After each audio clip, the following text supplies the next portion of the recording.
ಎಲ್ರಿಗೂ ನಮಸ್ಕಾರ.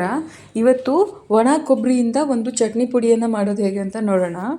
ನಾನು ಇದಕ್ಕೆ ಈ ಅಳತೆದು 2 ಬಟ್ಲು ಒಣ ಕೊಬ್ಬರಿಯನ್ನು ತಗೊಂಡಿದ್ದೀನಿ. 2 ಬಟ್ಲು. ಇದಕ್ಕೆ ಒಂದು ಇಡೀಗಡ್ಡೆ ಬೆಳ್ಳುಳ್ಳಿ ಬೇಕಾಗುತ್ತೆ. ಈ ಚಟ್ನಿಗೆ ಬೆಳ್ಳುಳ್ಳಿನ ಎಷ್ಟು ಜಾಸ್ತಿ ಹಾಕ್ತೀವಲ್ಲ ಅಷ್ಟು ಟೇಸ್ಟ್ ಚೆನ್ನಾಗಿರುತ್ತೆ.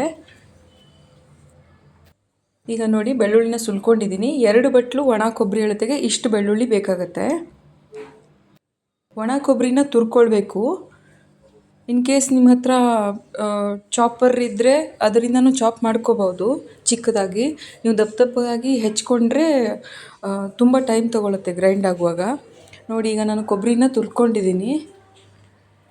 ಇಷ್ಟಾಗಿದೆ. 2 ಬಟ್ಲು ಒಣ ಕೊಬ್ಬರಿಯಿಂದ ಇಷ್ಟು ತುರಿಯಾಗಿದೆ. ಈಗ ಬ್ಲೆಂಡರ್ಗೆ ಮೊದಲಿಗೆ ತುರ್ಕೊಂಡಿರೋ ಕೊಬ್ಬರಿನ ಹಾಕ್ತಾಯಿದ್ದೀನಿ.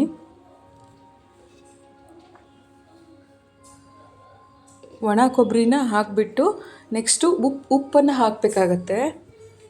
ಇಲ್ಲಿ ಉಪ್ಪು ಸ್ವಲ್ಪನೇ ಹಾಕಬೇಕು, ಯಾಕಂದರೆ ತುಂಬ ಉಪ್ಪು ಹಿಡಿಯಲ್ಲ. ಅದಕ್ಕೆ ಇದಾದಮೇಲೆ ಬೆಳ್ಳುಳ್ಳಿ ಸುಲಿದಿಟ್ಕೊಂಡಿರೋ ಎಲ್ಲ ಬೆಳ್ಳುಳ್ಳಿನೂ ಹಾಕಬೇಕು. ಉಪ್ಪು ಹಾಕಬೇಕಾದ್ರೆ ಮಾತ್ರ ಗಮನ ಇರಲಿ, ತುಂಬ ಕಮ್ಮಿ ಉಪ್ಪು ಹಿಡಿಯತ್ತಿದು. ಈಗ ಇದಕ್ಕೆ ನಿಮ್ಮ ಖಾರಕ್ಕೆ ಅನುಗುಣವಾಗಿ ಒಣ ಖಾರವನ್ನು ಅಥವಾ ಅಚ್ಚ ಖಾರದ ಪುಡಿಯನ್ನು ಹಾಕಿ.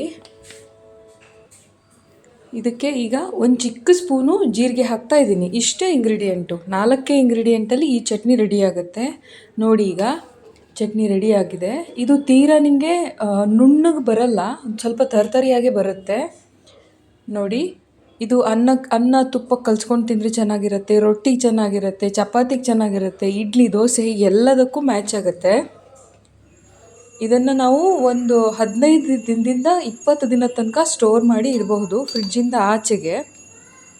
ಒಂದು ಗ್ಲಾಸ್ ಜಾರ್ ಅಥವಾ ಸ್ಟೀಲ್ ಜಾರಲ್ಲಿ ಸ್ಟೋರ್ ಮಾಡಿ ಇಟ್ಕೊಂಡ್ಬಿಟ್ರೆ 15ರಿಂದ 20 ದಿನ ಚೆನ್ನಾಗಿ ಸ್ಟೋರ್ ಮಾಡಿ ಇಟ್ಕೋಬಹುದು.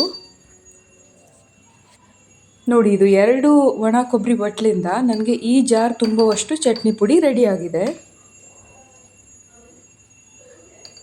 ಇಲ್ಲಿ ನೀವು ಒಣ ಕೊಬ್ಬರಿನ ರಿಪ್ಲೇಸ್ ಮಾಡಿಕೊಂಡು ಹಸಿ ಕೊಬ್ಬರಿ ಹಾಕ್ತೀನಿ ಅಂದರೆ ಹಸಿ ಮೆಣಸಿನ್ಕಾಯನ್ನು ಹಾಕ್ಕೊಳ್ಬಹುದು.